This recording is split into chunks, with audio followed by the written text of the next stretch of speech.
Assalamualaikum warahmatullahi wabarakatuh. Alhamdulillah wassalatu wassalamu ala rasulillah wa ba'd. Teman-teman sekalian yang dirahmati Allah subhanahu wa ta'ala, kita melanjutkan kembali kajian kita tentang Al-Yawmun Nabawi, keseharian Rasulullah sallallahu alaihi wasallam. Kemarin kita udah bicara tentang pagi hari ya, bagaimana Rasulullah memulai pagi. Ya, kemarin masih ingat ya, beliau masih di masjid, kemudian beliau biasanya memulai kegiatan beliau di masjid. Ini kan setelah sholat subuh ya, setelah zikir pagi, kemudian ada beberapa orang yang datang, beliau juga biasanya setelah menghadapi mereka, beliau juga mengisi pagi beliau di masjid dengan kadang-kadang menyampaikan nasihat. Ya, kemarin kita menyebutkan seperti hadis yang diriwayatkan oleh Al-Irbad bin Sariyah radhiyallahu anhu, nasihat tentang takwa, tentang kewajiban untuk bersatu dan taat kepada pemimpin. Dan setelah itu beliau juga kadang-kadang bertanya tentang sahabat-sahabat beliau. Apakah di antara keluarganya ada yang sakit, beliau ingin berziarah, atau ada yang meninggal, beliau ingin hadir dalam takziah dan bahkan ikut mengurusi jenazahnya. Dan cara Rasulullah SAW dalam bersikap terhadap semua sahabatnya menunjukkan kedekatan beliau yang luar biasa. Ya, kemarin kita menyebutkan ada seorang sahabat perempuan yang berkulit hitam, yang terkenal selalu berada di masjid dan membersihkan masjid. Ya. Suatu ketika Rasulullah bertanya karena tidak melihatnya, dan beliau merasa kecewa karena ternyata para sahabat tidak memberitahu bahwa wanita itu telah meninggal di malam hari dan telah dikuburkan. Tapi Rasulullah menunjukkan bagaimana perhatian beliau kepada sahabat beliau dengan cara mendatangi. Rasulullah datang ke kuburannya, kuburan wanita tadi ya.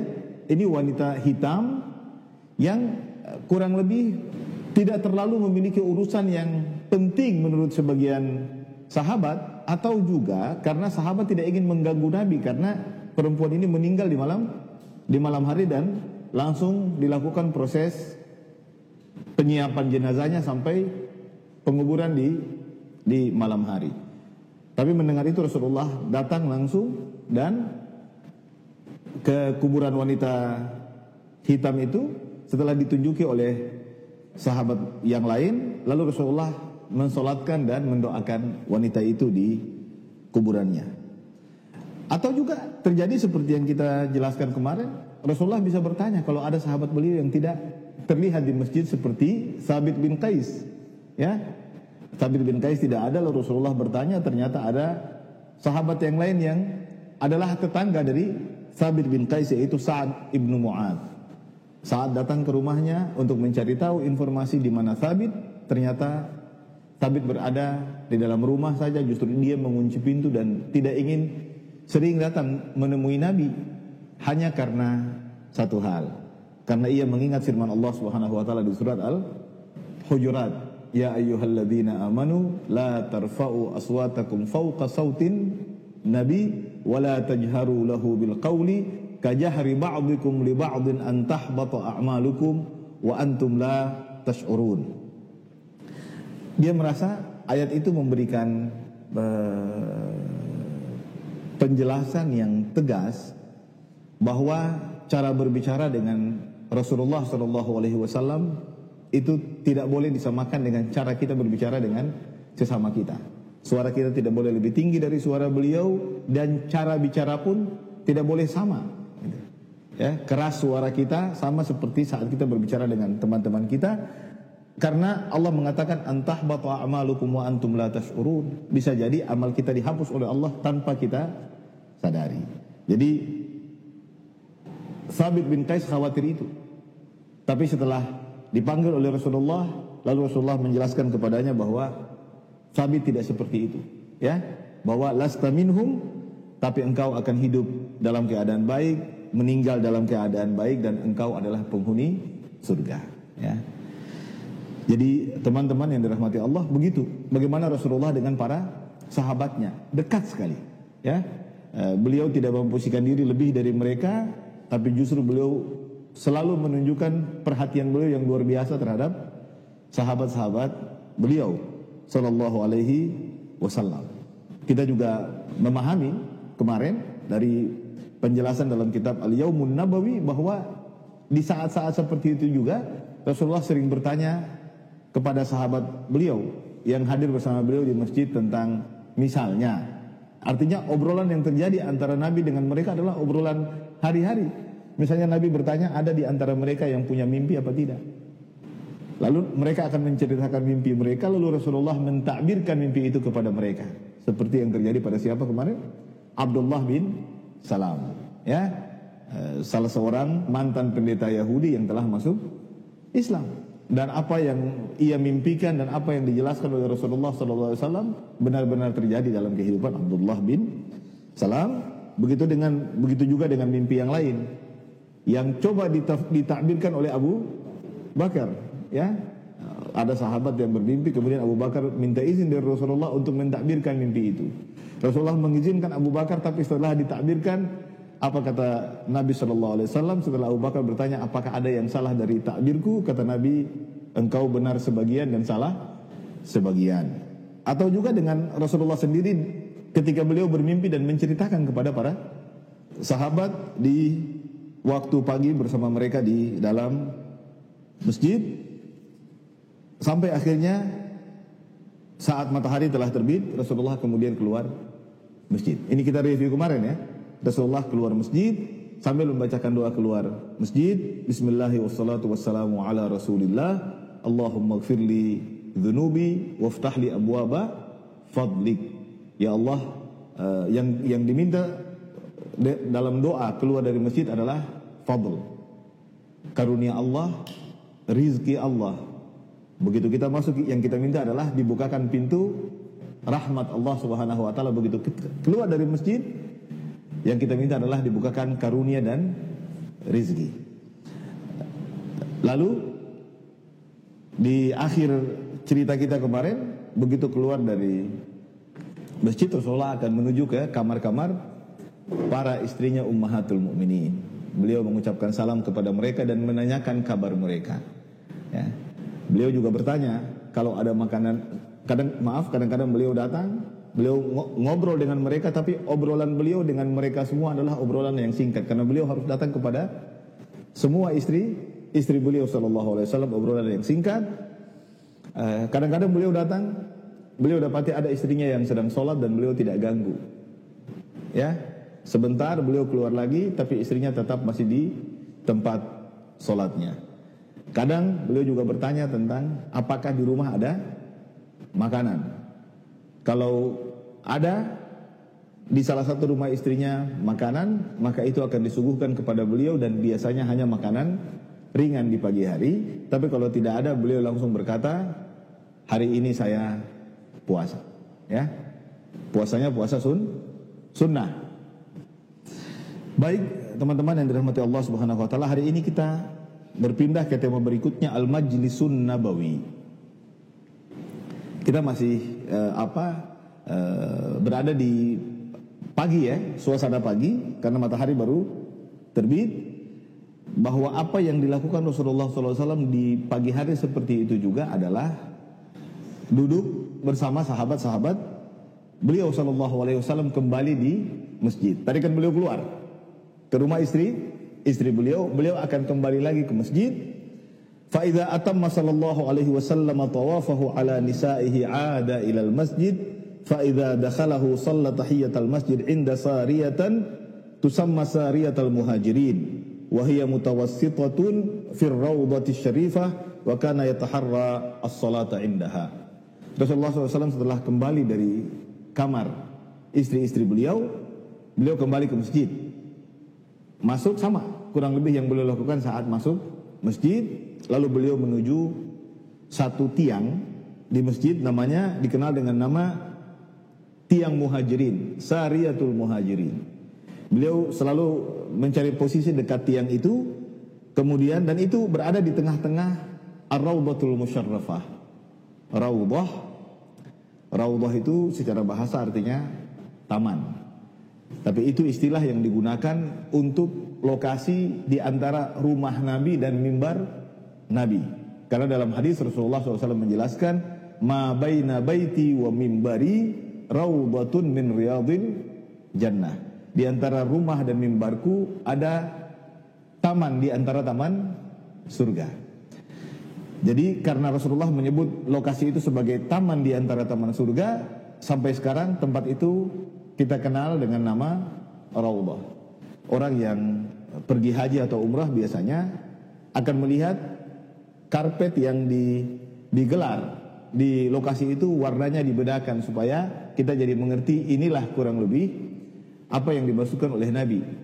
Ya, Raudhah atau posisi di antara rumah Nabi dengan mimbarnya. Ya. Rasulullah mengambil posisi itu. Banyak tafsiran tentang apa yang dimasukkan dengan Raudhah ya oleh ulama, bahwa Rasulullah menyebut tempat itu sebagai taman di antara taman-taman surga. Kurang lebih di antara maknanya adalah berbuat baik di tempat itu, sholat atau mengaji atau berzikir, itu di antara pintu yang akan, di antara amal yang akan menggiring kita ke pintu surga.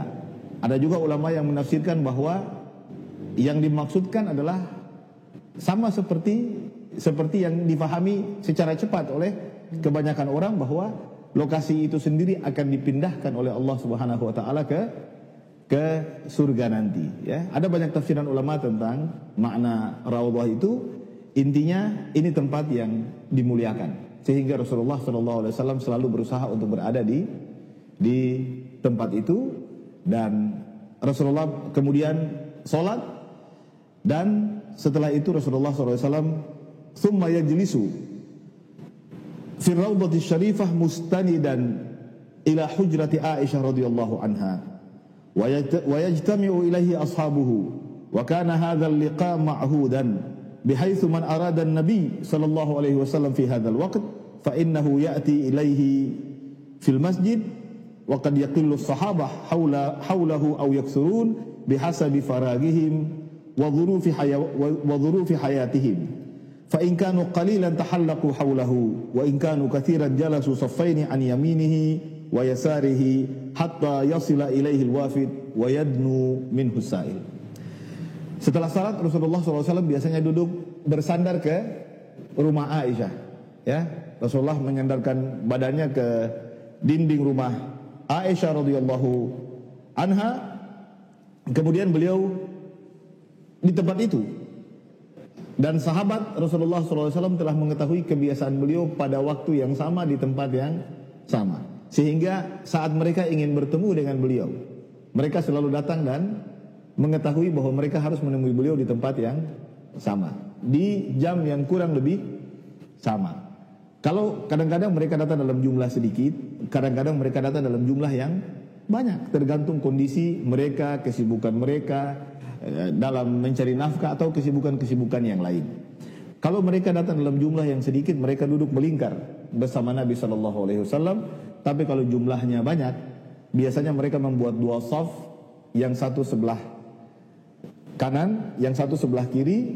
Di depan Nabi ini kosong, sehingga Nabi mudah untuk menerima tamu-tamu lain yang datang, baik berupa utusan atau berupa rombongan yang datang dari luar kota, atau juga ada orang-orang yang datang dan ingin bertanya tentang urusan-urusan tertentu, urusan agama atau urusan-urusan kehidupan yang lain kepada Nabi SAW, sehingga mereka bisa masuk dan dekat dengan Nabi SAW. Jadi kalau sahabat yang datang sedikit, mereka duduk melingkari Nabi.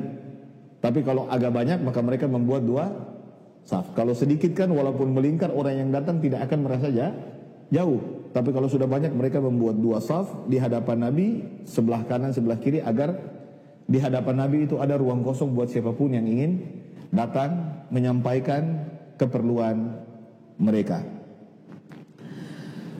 فَإِذَا جَلَسَ إِلَى أَصْحَابِهِ تَحَدَّثَ إِلَيْهِمْ وَكَانَ أَفْصَحَ خَلْقِ اللَّهِ كَلَامًا وَأَعْذَبُهُمْ حَدِيثًا وكان أفصح خلق الله كلاما وأعذبهم حديثا وأبينهم أداء ليس كلامه هذا مسرعا ولا بطيئا متقطعا وإنما هو فصل بين لو شاء العاد أن يعده لأحصاه كما قالت عائشة رضي الله عنها. Rasulullah lalu duduk bersama para sahabat, beliau bicara sama mereka, beliau ngobrol. Dan tidak ada orang yang bicaranya lebih fasih, lebih jelas dari Nabi SAW. Lebih enak bicaranya, lebih indah kata-katanya, lebih mudah difahami dari Nabi SAW. Cerita beliau, bicara beliau bukan bicara yang cepat, tidak juga terlalu lambat terbata-bata. Bicara beliau tidak terlalu cepat, tidak juga terlalu lambat terbata-bata. Innama huwa faslun bayyin. Tapi bicara Nabi adalah singkat, padat, jelas, dan mudah difahami. Sampai kalau ada orang yang ingin menghitung kata-kata beliau, saking singkatnya beliau bicara, mereka bisa menghitungnya. Berapa kata yang keluar dari mulut beliau sallallahu alaihi wasallam. Seperti yang dikatakan oleh Aisyah radhiyallahu anha, ia berkata, maka Rasulullah sallallahu alaihi wasallam yasridul haditha kasardikum hadza. Rasulullah tidak bicara seperti cepatnya bicara kalian. Kalau kita ngobrol dengan teman, dengan rekan, kita biasa bicara sehari-hari dalam tempo yang cepat. Tapi kata Aisyah, Rasulullah tidak bicara seperti itu. Walakin kana yatakallamu bikalamin bayyinin fasl yahfazuhu man jalasa ilaih. Beliau bicara dengan kalimat yang jelas, tuntas, dan orang yang mendengarnya biasanya mampu menghafal apa yang beliau katakan sallallahu alaihi wasallam. Dalam situasi bercerita bersama para sahabat, ada banyak pendekatan yang dilakukan oleh Rasulullah sallallahu alaihi wasallam. Di antaranya misalnya, beliau bisa memulai obrolan beliau dengan mereka dalam bentuk pertanyaan. Ya. Cara berbicara atau memulai pembicaraan, berdiskusi dengan bertanya, itu akan memancing lawan bicara, para sahabat, untuk serius mendengarkan, karena mereka dituntut untuk menjawab, seolah dituntut untuk menjawab. Seperti yang terjadi suatu ketika Rasulullah pernah bertanya kepada sahabat beliau saat duduk-duduk bersama beliau. Beliau bertanya, atadruna manil muflis? Wahai sahabatku, tahukah kalian siapa yang bangkrut? Siapa itu orang yang bangkrut? Siapakah orang yang disebut orang yang bangkrut itu? Lalu para sahabat menjawab, al-muflisu fina man la dirham lahu wala dinar au man la dirham lahu wala mata. Ya Rasulullah, orang yang bangkrut di antara kami adalah orang yang tidak punya uang sama sekali. Dia tidak punya dinar, tidak punya dirham, bahkan mungkin tidak punya barang apapun. Faqala, lalu Rasulullah menjelaskan, innal muflisa min ummati man ya'ti yaumal qiyamati bi salatin wa siyamin wa zakah. Rasulullah berkata, orang yang bangkrut adalah orang yang datang di akhirat nanti di antara umatku dengan membawa banyak sekali amal. Dia membawa solat yang ia lakukan di dunia, puasa dan zakat.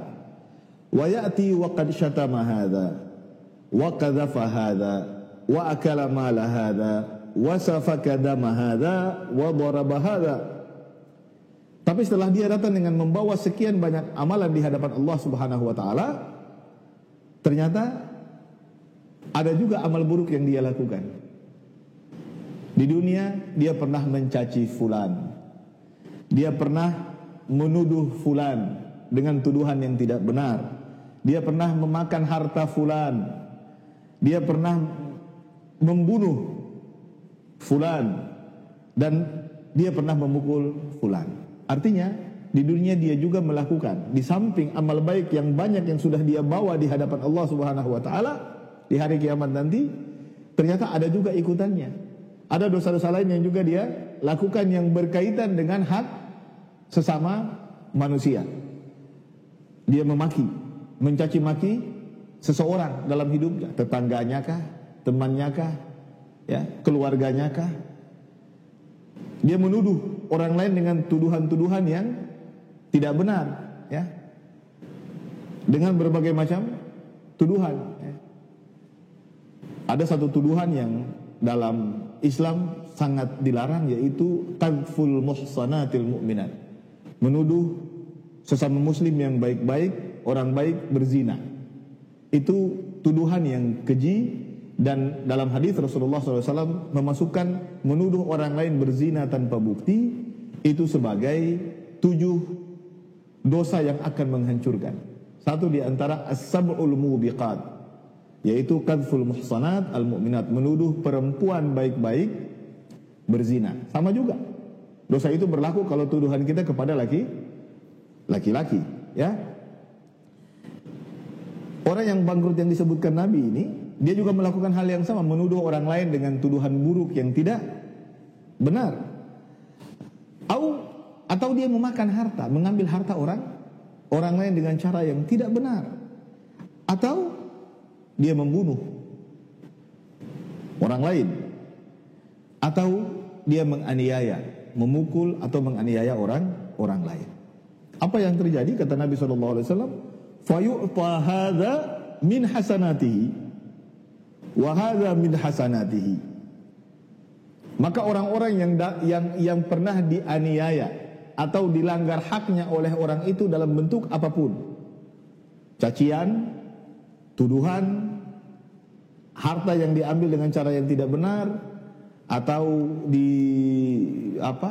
pukul misalnya, dibunuh, dianiaya, mereka itu akan diberikan pahala oleh Allah Subhanahu wa taala, tapi diambil dari pahala kita, dari pahala orang yang tadi datang dan membawa sekian banyak amal kebaikan itu.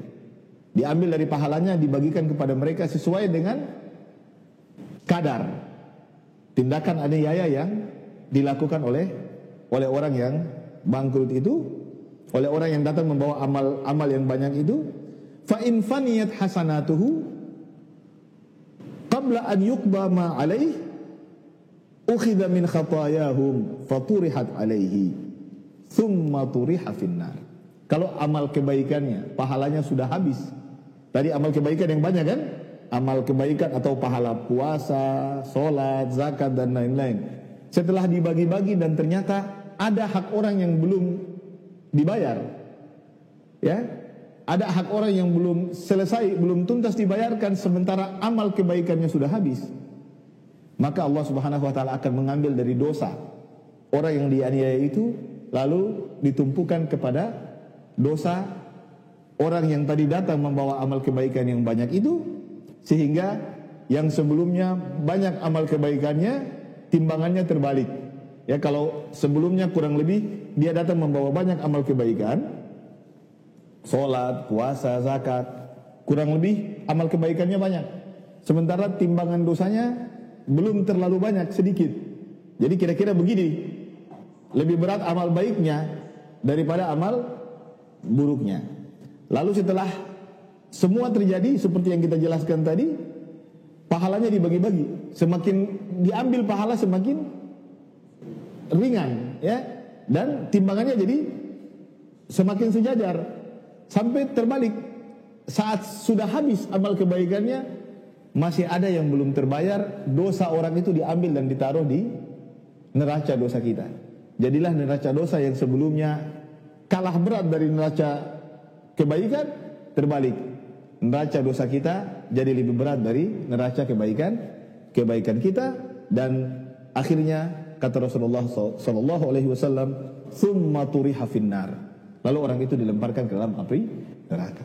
Inilah orang yang rugi, ya, orang yang bangkrut. Nah, kadang seperti itu. Rasulullah SAW memulai cerita dengan bertanya. Dijawab oleh sahabat, kemudian Rasulullah memberikan penjelasan lagi secara lengkap. Dalam obrolan Rasulullah bersama para sahabat, beliau sering mengulang-ulang apa yang beliau sampaikan.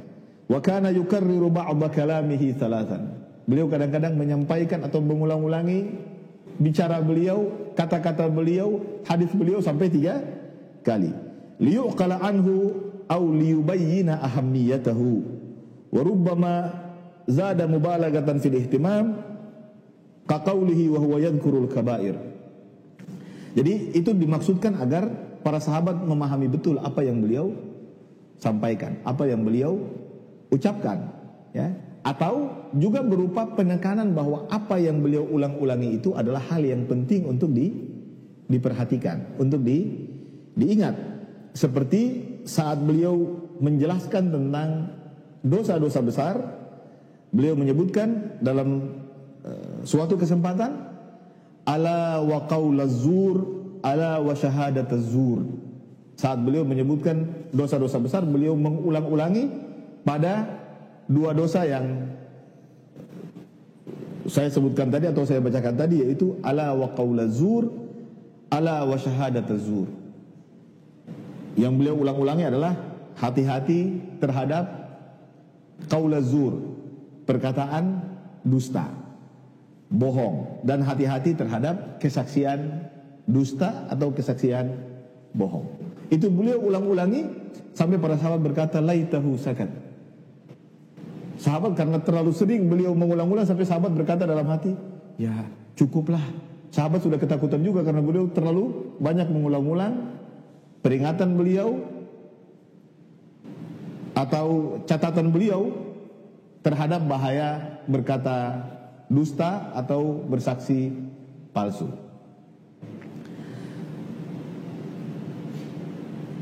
Wa rubbama bada'ahum bisu'alin mufaji'. Kadang-kadang juga beliau bertanya dengan pertanyaan yang tidak biasa atau tidak diduga oleh para sahabat radhiyallahu anhu. Suatu ketika di waktu yang sama di pagi hari beliau bertanya begini, man asbaha minkumul yawma sha'ima. Sahabat kaget. Beliau bertanya, siapa di antara kalian yang puasa pagi ini? Teman-teman, saudaraku yang dirahmati Allah Subhanahu wa taala, tentunya para sahabat karena mencintai beliau sallallahu alaihi wasallam, mereka ingin selalu berada dalam situasi yang sangat prima, yang sangat mantap dalam melaksanakan ajaran-ajaran beliau. Anjuran beliau tentang di luar sholat wajib, puasa wajib, atau zakat yang sifatnya wajib. Ada anjuran juga untuk yang sunnah, sholat sunnah, puasa sunnah, atau bersedekah. Nah, kadang-kadang begitu ditanya, sahabat kaget ketika ternyata pertanyaan beliau tidak bisa mereka jawab dengan jawaban yang kurang lebih bisa menyenangkan hati beliau. Maka beliau bertanya, siapa yang pagi ini puasa? Sahabat terkaget, ya, karena mereka berharap mudah-mudahan ada di antara mereka yang baiknya berpuasa supaya Rasulullah juga senang, karena para sahabatnya melakukan apa yang beliau anjurkan. Suatu kesempatan begitu beliau bertanya seperti itu, tidak ada yang menjawab, hanya satu orang, yaitu Abu Bakar. Abu Bakar mengatakan, ana ya Rasulullah, saya puasa ya Rasulullah. Faqala, lalu Rasulullah bertanya lagi, man ada minkumul yawma marida, siapa di antara kalian yang pagi ini sudah menjenguk orang sakit? Fasakatu, semua terdiam, tidak ada yang menjawab. Fa'ajaba Abu Bakar, hanya Abu Bakar yang menjawab, ana ya Rasulullah, saya sudah menjenguk orang sakit ya Rasulullah. Beliau bertanya lagi, man tabi'a minkumul yawma janazah, siapa di antara kalian yang pagi ini sudah mengurusi jenazah kalau ada yang meninggal? Fasakatu, Semua sahabat yang lain diam kecuali Abu Bakar. Abu Bakar angkat tangan lagi dan berkata, "Ana ya Rasulullah." Saya ya Rasulullah. Faqal, Rasulullah masih berkata lagi, "Man at'ama minkumul yawma miskina." Siapa di antara kalian yang pagi ini sudah memberi makan orang miskin? Fasakatu. Semua sahabat diam, tidak ada yang menjawab kecuali Abu Bakar. Abu Bakar angkat tangan lagi, kemudian berkata, "Ana ya Rasulullah." Saya ya Rasulullah. Faqal, lalu Rasulullah berkata, "Majtama'at hadhil arba' fi imri'in fi yaumin illa dakhalal jannah."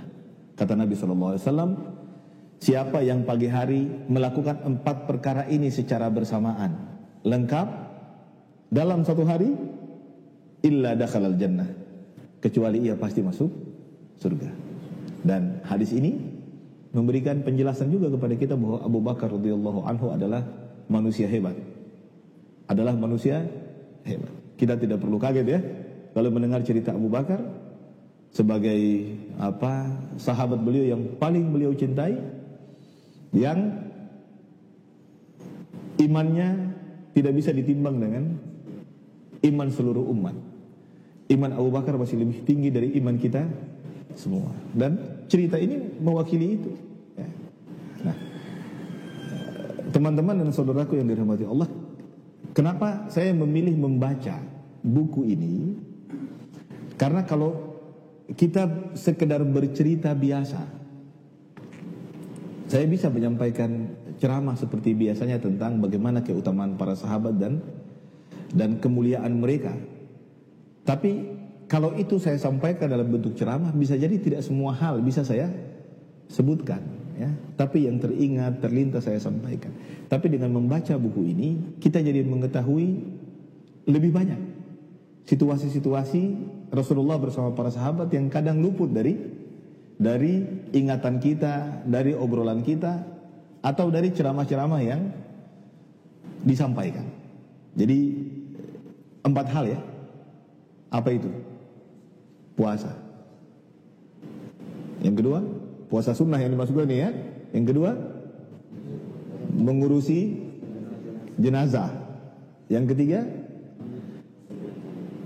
sebelum mengurusi jenazah, puasa, menjenguk orang sakit, mengurusi jenazah, dan memberi makan orang miskin. Ini pekerjaan yang sebenarnya tidak terlalu berat ya. Tapi bayangkan kalau bisa dilakukan oleh seseorang, maka Rasulullah menjamin baginya kalau itu dilakukannya dalam satu hari, maka Rasulullah katakan ia pasti masuk surga. Saya katakan tidak terlalu berat, sebenarnya enggak juga sih ya. Karena faktanya sahabat juga hampir semuanya tidak ada yang melakukan kecuali Abu Bakar As-Siddiq.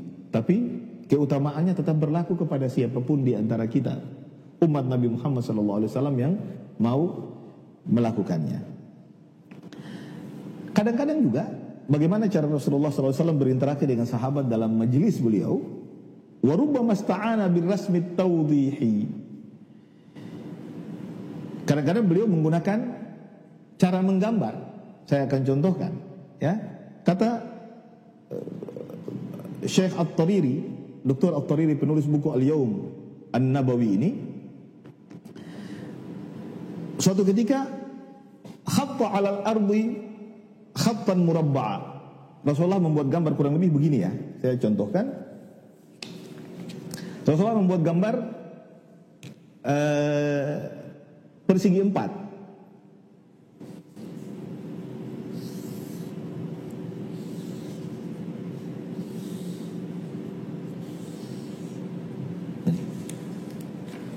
Jadi Rasulullah kama khatta 'alal ardi khattan murabba'a.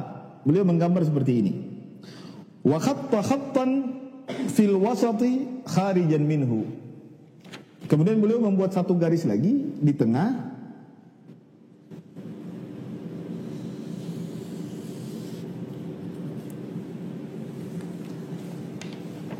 Seperti ini kurang lebih. Beliau membuat garis di tengah sampai keluar dari persegi 4.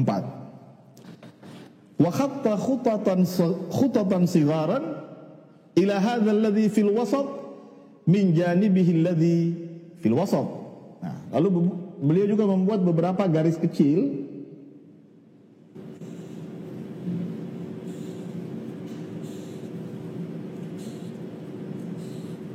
ini kurang lebih ya, kira-kira ya. Beliau membuat beberapa garis kecil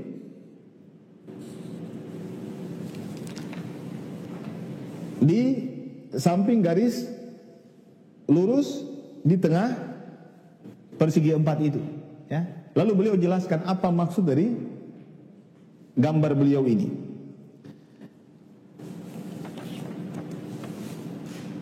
Summa qala, Rasulullah berkata, "Atadruna ma hadza?"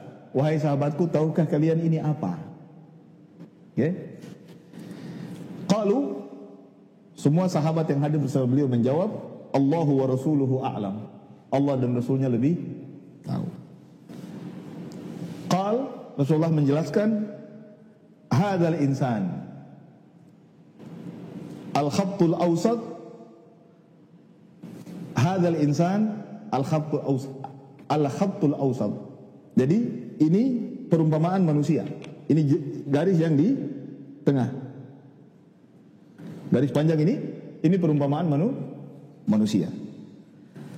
Wa hadhihi al-khutut ila jambihi al-a'rad, ay al-afat allati ta'ridu lil insan tanhashuhu min kulli makan in akhta'ahu hadha nahashahu hadha wa in akhta'ahu hadha nahashahu hadha.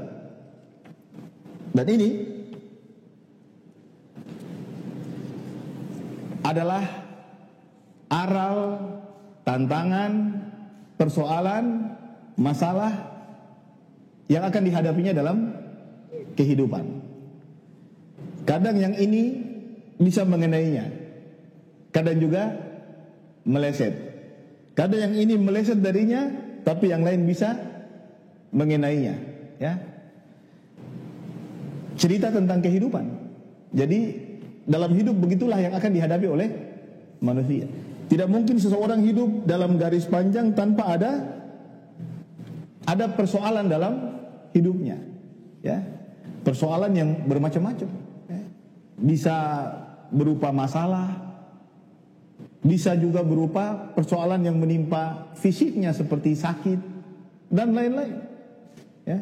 Ataupun seperti yang sekarang sedang kita alami, ya. Wabah misalnya. Itu bisa terjadi dalam kehidupan. Dan yang berikutnya, wal khattul murabba, dan persegi 4 ajaluhu muhitun bihi. Yang segi 4 ini adalah ajalnya. Dia tidak mungkin keluar dari batas itu. Jadi kalau dia lahir di sini, maka dia akan hanya sampai di sini, sesuai dengan ajal yang sudah ditetapkan oleh Allah Subhanahu wa taala. Tidak akan pernah kejadian Allah lalai atau malaikat yang ditugaskan Allah mencabut nyawa lalai sehingga dia lolos dari batas ajalnya, ya. Jadi kehidupan seseorang ada di segi 4 ini. Dalam kehidupan ini dia akan bergulat dengan berbagai macam persoalan, berbagai macam masalah, berbagai macam ujian, berbagai macam cobaan. Wal khattul kharij amaluhu yata'atal amal wal ajal yakhtalijuhu duna dzalik. Dan masih ada yang belum kita jelaskan, yaitu sisa garis yang di luar. Apa ini? Ini adalah cita-citanya. Ini adalah angan-angannya. Ini adalah harapannya dalam kehidupannya. Jadi banyak di antara kita, dan itu yang terjadi, memiliki angan-angan, memiliki cita-cita, harapan yang lebih dari batas umurnya. Tapi begitu ajal kita sampai, maka disitulah kita harus berakhir, ya. Kita boleh bercita-cita panjang, bercita-cita tinggi dan luar biasa, tapi tetap kita harus yakin bahwa ajal akan datang. dan kita tidak bisa mengelak dari ajal yang sudah ditakdirkan Allah Subhanahu wa taala kepada kita. Nah, ini di antara contoh bagaimana Rasulullah SAW berbicara atau berdiskusi dengan sahabat beliau. Nah, apa yang beliau jelaskan tadi dalam bentuk gambar itu memberikan kepada kita juga pelajaran. Artinya lebih gamblang orang memahami bahwa apapun yang ia inginkan, apapun yang ia cita-citakan, apapun yang ia harapkan, itu tidak akan bisa menghambat ajal yang sudah ditetapkan oleh Allah Subhanahu wa taala. Dan karena sebagai manusia kita tidak tahu kapan ajal kita tiba, adalah baik bagi kita sebagai manusia untuk melakukan persiapan lebih dini.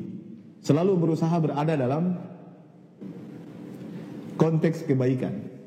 Selalu berusaha dekat dengan orang-orang yang baik, mengupayakan kebaikan untuk diri kita, untuk keluarga kita, untuk masyarakat kita, untuk bangsa kita, dan untuk kemanusiaan. Dengan selalu berada dalam situasi baik, berbuat baik, berinteraksi dengan kebaikan, mengusahakan kebaikan, rasanya itu cara kita agar tidak menjadi orang yang terlalu berangan-angan, terlalu panjang angan-angan sehingga lupa menyiapkan diri untuk menghadapi kematian yang pasti akan datang, dan tidak ada di antara kita yang tahu kapan ajal kita masing-masing tiba. Dengan gambaran begitu, sahabat menjadi jelas ya. Kita juga umatnya setelah melihat gambar kayak begini jadi jelas bahwa dalam hidup apapun yang kita lakukan dalam segi empat ini, dalam persegi panjang ini, itu kita tetap tidak akan melampauinya. Ada batas dari perjalanan kita, yaitu di ujung ini, saat ajal datang kepada kita. Dan yang unik lagi adalah tidak ada di antara kita yang mengetahui kapan ajalnya tiba. Dan begitulah contoh-contoh dari majelis Rasulullah SAW. Jadi beliau tidak selalu dalam majelis itu berbicara monolog dan sahabat mendengarkan sendiri, tapi ada diskusi, ada tanya jawab. Kadang-kadang beliau jelaskan, coba bayangkan ini di zaman itu dengan apa sarana-sarana yang sederhana, beliau bisa membuat contoh kepada kita bahwa kadang-kadang kita perlu membuat penjelasan dengan menggunakan alat bantu. Kalau dulu alat bantu sederhana, sekarang ini alat bantu begitu banyak, gitu kan? Alat bantu begitu banyak. Perkembangan teknologi mesti kita manfaatkan untuk menyebarkan sebanyak mungkin kebaikan yang bisa kita sebarkan. Wa mimma kana yu'ammiru hadzal masjid hadzal majlis wa mimma kana yu'ammiru hadzal majlis al-istighfarul katsir. Faqad kana as-sahaba radhiyallahu anhum yalhaduna 'adama futurin nabi sallallahu alaihi wasallam 'anil istighfar wat taubah wa rubbama addu lahu fil majlisil wahid 100 marrah qabla an yaqum.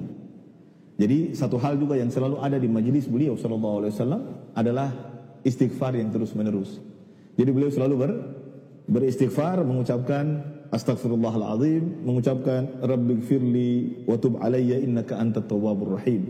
Bahkan sebagian sahabat mencoba menghitung, mereka bisa menghitung bahwa dalam sebuah majlis beliau bisa mengucapkan istighfar sampai 100 kali. Saudara-saudaraku, teman-teman yang dirahmati Allah Subhanahu wa taala, satu hal yang indah juga di majelis Nabi sallallahu alaihi wasallam yang mulia, kadang-kadang dihadiri oleh anak-anak kecil. Ada sahabat yang kadang membawa bayinya untuk ditahnik oleh Rasulullah sallallahu alaihi wasallam. Ada juga sahabat yang membawa bayinya untuk digendong oleh Rasulullah sallallahu alaihi wasallam agar sang bayi mendapatkan keberkahan bersentuhan dengan kulit manusia mulia, kulit manusia pilihan. Di antara yang diriwayatkan, Aba Usaid Malik bin Rabi'ah As-Sa'idi radhiyallahu anhu ata bibnihi al-Mundhir ila Rasulillah sallallahu alaihi wasallam hina wulida. Suatu hari Abu Usaid Malik ibn Rabi'ah As-Sa'idi radhiyallahu anhu datang membawa putranya beberapa waktu setelah ia dilahirkan, ya. Belum lama ia dilahirkan, dia membawanya ke hadapan Nabi sallallahu alaihi wasallam. Fawada'ahu Nabi sallallahu alaihi wasallam ala fakhidhihi. Lalu Nabi sallallahu alaihi wasallam menaruh sang bayi, anak laki-laki itu di atas pahanya. Wa Abu Usaid jalis. Fashughilan Nabi sallallahu alaihi wasallam bi syai'in min yadayhi fa amara Abu Usaid bibnihi fahtumila min ala fakhidhi Rasulillah sallallahu alaihi wasallam wa radduhu ila ahlihi. Fastafaqa Rasulullah sallallahu alaihi wasallam faqala. Lalu Rasulullah meletakkan anak laki-laki itu di atas, bayi laki-laki itu di atas paha beliau.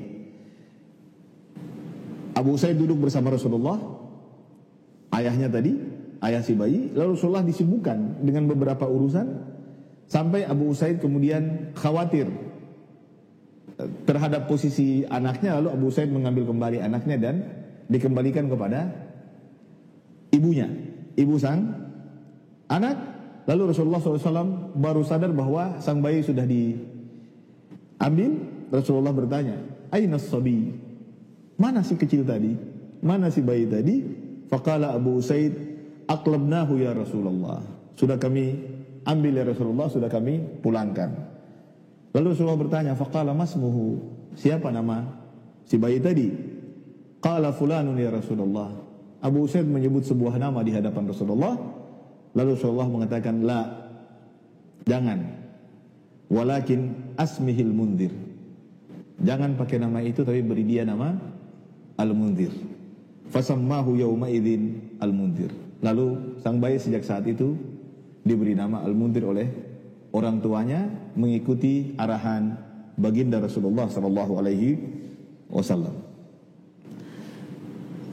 Kadangkala ini sisi lain lagi. Coba kita bayangkan dari tadi cerita itu ada banyak situasi kan yang terjadi di majlis Rasulullah sallallahu alaihi wasallam. Beraneka ragam hal yang terjadi. Nah, ada kejadian lain. Suatu hari yu'ta fi majlisihi bibawakir thimarin nakhil. Haitsu kanat tamr fakihat ahli al-Madinah wa qutihim wa ghidaihim. Fakanu yafrahuna idza ra'aw awwal ath-thamarah wa ya'tuna bihi ila an-nabi sallallahu alaihi wasallam. Nah, kadang-kadang ada sahabat beliau yang kebetulan petani kurma. Jadi begitu pohon kurma baru mulai mengeluarkan buahnya, para petani tentu gembira dan sahabat juga bergembira begitu melihat tanamannya sudah mulai berbuah. Diambillah buah-buah yang baru itu, dibawakan kepada Nabi sallallahu alaihi wasallam.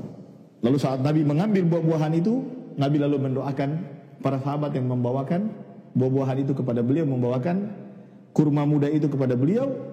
Beliau berdoa seperti ini. Allahumma barik lana fi thimarina, wa barik lana fi madinatina, wa barik lana fi sa'ina, wa barik lana fi muddina, barakatan ma'a barakah. Allahumma inna Ibrahim abduk wa khaliluka wa nabiyyuk, wa inni abduka wa nabiyyuk, wa innahu da'aka li Makkah, wa inni ad'uka lil Madinah bimithli ma da'aka li Makkah wa mithlahu ma'ahu. Rasulullah mendoakan orang yang membawakan. Ini juga sunnah. Kalau kita diberi hadiah oleh siapapun, baiknya kita mendoakan orang yang memberi hadiah itu minimal ucapan jazakallahu khairan. Semoga Allah membalas kebaikan. Nah, dalam situasi ini Rasulullah mendoakan dengan doa yang cukup panjang. Apa doa beliau sallallahu alaihi wasallam? Allahumma barik lana fi thimarina. Ya Allah, berkahilah buah-buahan kami ini. Ya, hasil kebun kami. Di antaranya adalah kurma. Wa barik lana fi madinatina. Ya Allah, berkahilah kami dalam kota kami ini, kota Madinah. Wa barik lana fi sa'ina wa barik lana fi muddina. Ya Allah, berkahilah kami dalam sa' dan mud kami. Sa' dan mud ini adalah ukuran-ukuran yang berlaku di zaman Nabi SAW. Barakatan ma'a barakah, keberkahan di atas keberkahan. Allahumma inna Ibrahim abduka wa khaliluka wa nabiyyuk. Ya Allah, Ibrahim adalah hambamu, kekasihmu dan nabimu. Wa inni abduka wa nabiyyuk, dan aku adalah hambamu dan nabimu. Wa innahu da'aka li Makkah. Ibrahim dulu telah berdoa kepadamu agar engkau berkahi Mekah. Wa inni ad'uka lil Madinah bimithli ma da'aka li Makkah wa mithlahu ma'ahu. Dan hari ini aku berdoa kepadamu ya Allah agar engkau berkahi Madinah seperti doa Ibrahim kepadamu untuk memberkahi Mekah, dan beri kelipatan dan gandakan keberkahan itu kepada Madinah. Begitu doa Nabi SAW. Bisa kita bayangkan juga bagaimana perasaan sahabat yang membawakan hadiah kepada beliau berupa awal kurma. Tentu perasaan bahagia, perasaan optimisme, perasaan semangat untuk terus mengurusi ladang mereka, mengurusi perkebunan kurma mereka, karena doa Nabi yang mengandung optimisme yang luar biasa. Mereka akan semangat karena doakan Nabi, dan mereka yakin apa yang mereka usahakan pasti akan mendatangkan hasil. Itu cara Nabi memberikan semangat kepada para sahabatnya. Summa yad'u asghara man yahduruhu minal wildan fayu'tihi dzalika tsamar. Lalu Rasulullah akan mencari di antara yang hadir siapa yang paling kecil. Kalau ada anak kecil, Rasulullah panggil mereka yang paling kecil di antara yang hadir, lalu Rasulullah berbagi kurma itu dengan anak-anak kecil itu. Sallallahu alaihi wasallam. Saudaraku, teman-teman yang dirahmati Allah, saya ingat kejadian seperti ini juga jadi kebiasaan banyak orang. Datang kepada orang-orang yang soleh, orang-orang yang baik, kemudian memberikan hadiah tertentu, sembari berharap didoakan agar usahanya berhasil, usahanya baik. Saya rasa itu bagian dari perilaku yang meneladani apa yang dilakukan oleh sahabat kepada Rasulullah SAW. Kita tidak mungkin lagi datang kepada Rasulullah hari ini.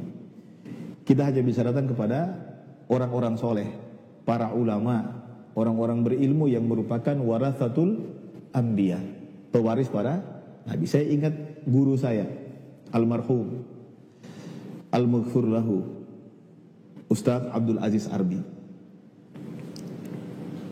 Waktu itu kurang lebih saya masih di bangku sekolah menengah atas. Saya sekolah di Ambon, di Aliyah Al-Fatah. Saya sering berada bersama beliau karena beliau satu di antara guru yang sangat saya hormati, guru saya yang juga ikut membentuk saya. Ada banyak orang yang mencintai beliau. Saya ingat sekali ada seseorang, saya tidak hafal namanya, tapi saya tahu beliau selalu datang hampir setiap bulan membawa beras karungan, ya, membawa karung beras, dan itu beliau hadiahkan kepada guru saya, Ustaz Abdul Aziz Arbi. Lalu setelah guru saya menerima hadiah itu, orang yang datang memberi kebetulan ternyata beliau pedagang. Beliau ini pedagang sembako gitu ya, beliau punya toko. Di antara yang beliau jual adalah beras. Maka setiap bulan kurang lebih atau secara berkala beliau datang membawa beras kepada Ustaz Abdul Aziz Arbi. Setelah beliau menyerahkan beras, beliau minta didoakan oleh beliau. Ini sang pedagang minta didoakan oleh Ustaz Abdul Aziz. Dalam beberapa kali pertemuan saya sempat ngobrol. Ini pedagang ini bercerita bahwa dagangannya itu laris betul. Dan untungnya berlipat ganda saat beliau memberi hadiah kepada ulama, kepada guru saya dalam hal ini sebagai contoh, dan didoakan oleh beliau. Allahumma gfir, rahimahullah. Allahumma gfir lahu warhamhu wa'afihi wa'afu anhu. Semoga Allah merahmati beliau, rahimahullah. Jadi itu contoh saja. Jadi para sahabat begitu bersama Rasulullah SAW. Kadang-kadang dalam obrolan hari-hari beliau juga bersama para sahabat ada hal-hal yang juga lucu terjadi. Nah, ini cerita sudah saya ceritakan beberapa kali. Nah, ada kejadian suatu saat datanglah seseorang dari Badui. Dalam bahasa Arab disebut A'rabi. Ini orang Badui. Orang Badui itu orang kampung. Orang kampung itu biasanya orangnya ngomongnya apa adanya, ceplas-ceplos, tidak mikir, begitu. Apa saja yang terlintas dia omongin. Dia tidak pernah punya rasa malu yang sama seperti orang-orang yang ada di tengah kota, ya. Dia makanya sebagian sahabat itu sebenarnya berharap kalau bisa ada orang Badui yang datang bertemu dengan Nabi, karena kalau datang orang Badui bertemu Nabi, biasanya mereka akan mendapatkan ilmu baru akibat perbuatan si Badui itu. Apakah dia bertanya, atau Rasulullah menegurnya, atau Rasulullah menjelaskan sesuatu terkait dengan Badui itu yang akhirnya dimanfaatkan oleh para sahabat. Artinya penjelasan yang keluar dari mulut Nabi SAW itu adalah dalil, itu adalah dasar hukum. Nah, suatu ketika datang seorang Badui dan duduk bersama para sahabat di saat Rasulullah sedang bercerita tentang surga. Kata Rasulullah SAW, Inna rajulan min ahlil jannah ista'dana rabbahu fi zara. Rasulullah SAW menjelaskan, di surga nanti ada seseorang yang minta izin kepada Allah Subhanahu Wa Taala untuk bercocok tanam. Di surga. Apa yang kurang? Ya. Walakum fiha ma tashtahi anfusukum walakum fiha ma tad'un. Kata Allah, di surga itu bagi kalian apa yang kalian idamkan, apa yang diinginkan oleh hati kalian, semua ada. Tidak ada yang kurang, ya. Makanan, minuman, semuanya lengkap, bahkan dimudahkan. Ada banyak pelayan yang akan melayani para penghuni surga. Tapi tiba-tiba kata Nabi SAW, ada seseorang yang datang minta izin untuk bercocok tanam. Dia minta izin langsung kepada Allah Subhanahu Wa Taala untuk bercocok tanam. Faqala Allahu lahu, alasta fi ma syi'? Wahai hambaku, apakah kamu telah bukankah kamu telah mendapatkan apa yang kamu inginkan? Semua sudah ada. Mengapa lagi kira-kira begitu? Faqala bala ay rabb, bala ya rabb, benar ya Allah, saya sudah mendapatkan semuanya. Walakinni uhibbu an azra, tapi saya suka bercocok tanam ya Rasulullah. Rupa-rupanya, menurut saya bukan petani, saya bukan pekebun juga, saya belum pernah punya pengalaman banyak tentang berkebun. Tapi rupa-rupanya mungkin bercocok tanam itu sesuatu yang untuk orang-orang tertentu adalah kenikmatan. Dia menikmati sekali bercocok tanam, sampai bayangkan sudah di surga dia masih ingin bercocok tanam. Artinya kenikmatan-kenikmatan yang begitu banyak ada di sekelilingnya itu tidak membuat dia lupa terhadap kenikmatan bercocok tanam. Dia ngotot, kata Allah Subhanahu Wa Taala, bukankah sudah ada apa yang kau inginkan, semua sudah lengkap. Dia bilang, benar ya Allah, tapi saya tetap ingin bercocok tanam. Rasulullah berkata, maaf, lalu Allah izinkan dia. Allah izinkan dia, fabadara, lalu ia mulai menanam benihnya. Fabadara tarfa nabatuhu wastiwa'uhu wastihsaduhu. Dalam sekejap mata, belum sampai ia menutupkan kelopak matanya kurang lebih, itu benih yang ia tanamkan itu langsung tumbuh tinggi, besar dan berbuah. Ini di surga, ya, bukan di dunia, ya. Fakana amsalal jibal. Fakana amsalal jibal. Sampai kata Rasulullah SAW, tanaman yang ia tanam itu tumbuh tinggi sampai hampir seperti gunung besarnya, dan itu terjadi sekejap, seketika. Fayaqulullah dunaka ya ibna Adam fa innahu fayaqulullah dunaka ya ibna Adam fa innahu la yushbi'uka syai'. Lalu Allah berkata, cukup wahai anak Adam, kamu ini memang tidak pernah merasa cukup dengan apapun. Itu sifat manusia, ya. Itu di surga. Ya, kalau di dunia orang tidak merasa cukup-cukup, ya pasti wajar, ya. Walaupun kita dianjurkan untuk tidak harus membiarkan rasa tidak cukup itu kita ikuti terus-menerus. Tapi begitulah sifat manusia. Falamma faragha Nabi sallallahu alaihi wasallam min hadithihi. Lalu setelah Nabi menjelaskan cerita itu, kepada para sahabat. Ingat tadi ada siapa? Ada orang Badui.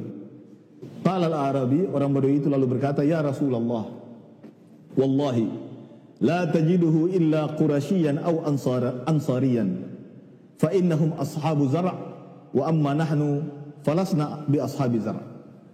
Ini Badui kemudian angkat tangan dan bilang, "Ya Rasulullah, itu orang pasti bukan kami. Orang Badui itu pasti penduduk Madinah atau orang Quraisy di Mekah." Karena penduduk Madinah terkenal subur. Itu banyak perkebunan kurma ya. Dan di Mekah juga ada wilayah-wilayah yang subur. Orang Quraisy juga punya kebiasaan bercocok tanam. Jadi orang Badui ini bilang, "Ya Rasulullah, itu pasti orang Madinah, orang Ansar yang ada di Madinah atau orang Quraisy. Itu pasti bukan kami. Karena mereka itu orang-orang yang sering bercocok tanam, sementara kami orang Badui bukan ahli berkebun. Jadi yang tidak merasa puas itu mereka, bukan kami," kata dia. Fadhahikan Nabi sallallahu alaihi wasallam wa dhahika man fil majlis. Lalu Rasulullah tertawa terbahak-bahak dan juga diikuti oleh para sahabat radhiyallahu anhu ajmain. Allahumma salli wa sallim ala nabiyyina Muhammadin wa ala alihi wa sahbihi ajma'in. Jadi itu majlis Nabi. Ada ketawanya, ada seriusnya, ada bercandanya, ada interaksi beliau dengan anak-anak dan begitu selanjutnya. Wa yabdu anna hadzal majlis huwa majlis istiqbalil qadimina minal wufud, fa innal musafirina 'adatan yabituna kharijal Madinah thumma yadkhulunaha duhan fayalqawna an-nabi sallallahu alaihi wasallam fi hadzal majlis. Majlis beliau ini juga adalah majlis di mana beliau menerima tamu-tamu yang datang dari luar. Tadi kan sudah dijelaskan, kalau Rasulullah duduk di masjid, lalu sahabat beliau yang berkumpul sedikit, mereka membentuk lingkaran. Kalau yang berkumpul banyak, sebagian di sebelah kanan, sebagian di sebelah kiri, supaya ada ruang bagi orang-orang yang datang mengunjungi beliau. Ada beberapa cerita lagi tentang orang yang datang dan bertemu dengan Nabi SAW. Saya rasa kita cukupkan untuk hari ini sampai di sini. Jadi majelis Rasulullah belum selesai. Masih ada lagi sekitar 4 halaman. Itu kita lanjutkan nanti. Besok kita sampai di bagaimana majelis Nabi juga beliau gunakan untuk menerima tamu-tamu, menerima utusan-utusan, dan ada beberapa cerita yang sangat bagus untuk kita bacakan dan kita ketahui tentang situasi di mana Nabi bertemu dengan utusan-utusan atau tamu-tamu yang datang menyampaikan keperluan tertentu di hadapan Nabi SAW. Demikian, mudah-mudahan kita semakin dekat dengan Nabi, semakin mengenal beliau dan semakin mencintai beliau, dan semakin bisa menghadirkan situasi beliau bersama para sahabat. Mudah-mudahan itu juga nanti akan mewarnai cara kita bersikap dalam kehidupan kita sehari-hari. Demikian, hadanallahu wa iyyakum ajma'in, wa sallallahu ala nabiyyina Muhammadin wa ala alihi wa sahbihi wa sallam, walhamdulillahi rabbil alamin. Wassalamualaikum warahmatullahi wabarakatuh.